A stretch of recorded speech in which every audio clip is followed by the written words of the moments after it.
Assalamualaikum warahmatullahi wabarakatuh.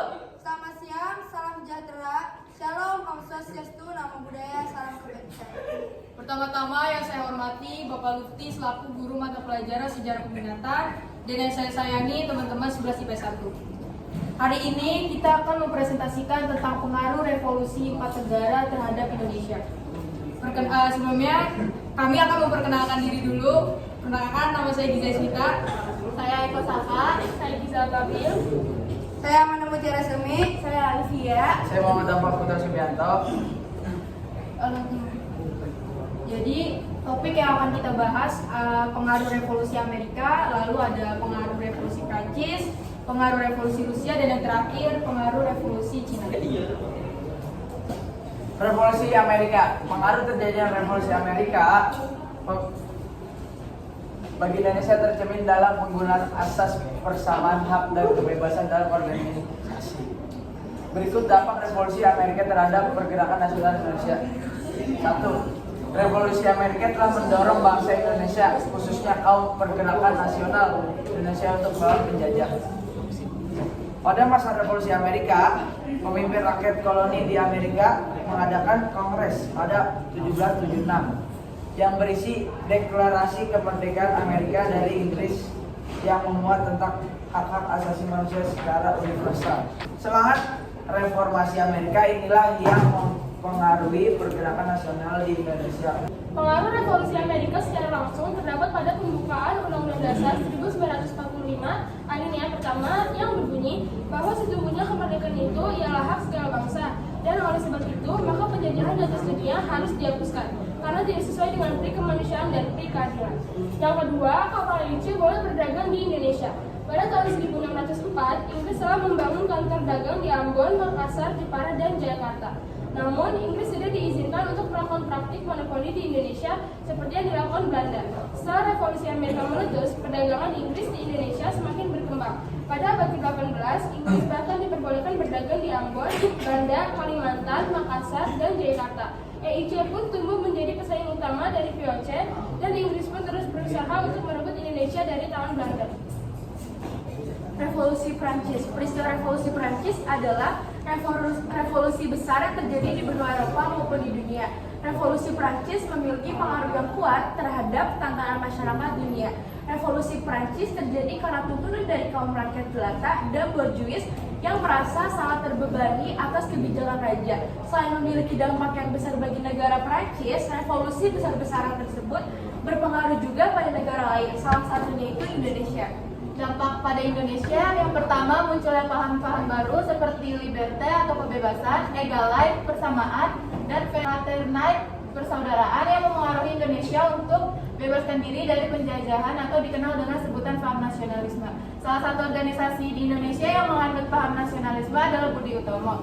Lalu revolusi negara ini juga berpengaruh pada bentuk negara Indonesia yang didasarkan pada Trias Politika dan menjadikan undang-undang sebagai kekuasaan tertinggi dalam pemerintahan. Trias Politika adalah suatu ajaran yang mempunyai anggapan bahwa kekuasaan negara terdiri dari 3 macam kekuasaan, yaitu legislatif, eksekutif, dan yudikatif.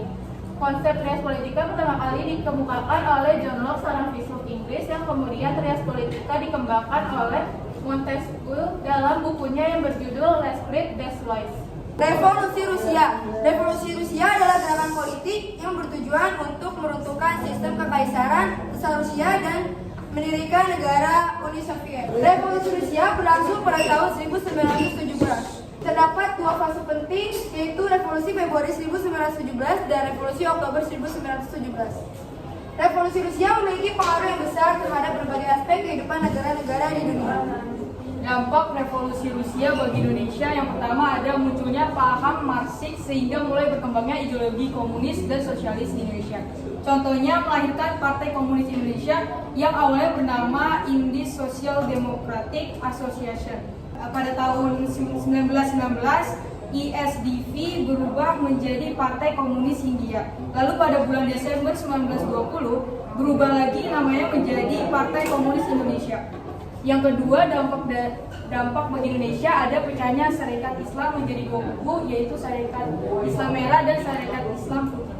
Revolusi Cina. Revolusi Cina adalah sebuah pergolakan politik yang berusaha untuk meruntuhkan kekaisaran dinasti Manchu dan mendirikan negara demokrasi Cina. Revolusi Cina berlangsung pada awal abad ke-20 Masehi dari 1911 sampai 1912 Masehi. Salah satu tokoh revolusi yang berperan vital dalam revolusi Cina adalah Sun Yat-sen. Revolusi Cina diawali dengan pemberontakan oleh kaum revolusioner pada 10 Oktober 1911. Li Yuanhou memimpin kaum revolusioner Cina untuk melakukan pertempuran di kota Wuchang. Pada 12 Oktober 1911, pasukan revolusioner mampu merebut dan menduduki 18 provinsi Cina. Revolusi Cina mampu menggulingkan dinasti Manchu pada Desember 1911. Pada Januari 1912, Sun Yat-sen diangkat menjadi presiden sementara Republik Cina dinampung oleh pasukan revolusioner. Dampak bagi Indonesia yang pertama, memberikan banyak ide-ide baru bagi negara-negara terjajah untuk bangkit melawan kolonialisme termasuk Indonesia. Ide-ide ini berasal dari ajaran Samyuju I.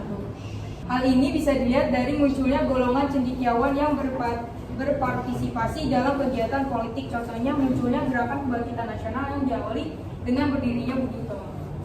Sekian dari kelompok kami. Kalau ada yang mau tanya jawab, boleh. Oke, saya Muhammad Febrian Rifai, izin bertanya. Kan ajaran Samyuju I itu memberikan banyak ide-ide baru bagi negara-negara terjajah. Nah, ajaran itu apa aja? Oke, baik. Terima kasih ya Febrian atas pertanyaannya. Kami akan menjawab. Oke, saya Giza Isputra Yunus, izin menjawab pertanyaan Febrian. Jadi ada 3 ajaran Samyuju I. Yang pertama Mingsen, nasionalisme. Yang kedua Mingchu, demokrasi. Yang ketiga Mingsen, sosialisme. Apakah sudah terjawab? Sudah, terima kasih ya. Sama-sama Febrian. Ada yang mau nanya lagi gak? Iya, saya mau nanya. Tolong buka slide sebelumnya. Iya. Oke, terima kasih. Izin bertanya, perkenalkan nama saya Nisa Rahma. Mau nanya tentang apa sih yang dimaksud dengan paham Marxis itu sendiri? Terima kasih Gisal atas pertanyaannya. Saya Gisal Babil akan menjawab pertanyaan dari Nisa. Marxisme itu adalah sebuah paham yang berdasar pada pandangan-pandangan Karl Marx. Awalnya Marx menyusun sebuah teori besar yang berkaitan dengan sistem ekonomi, sistem sosial, dan sistem politik. Udah jelas Nisa?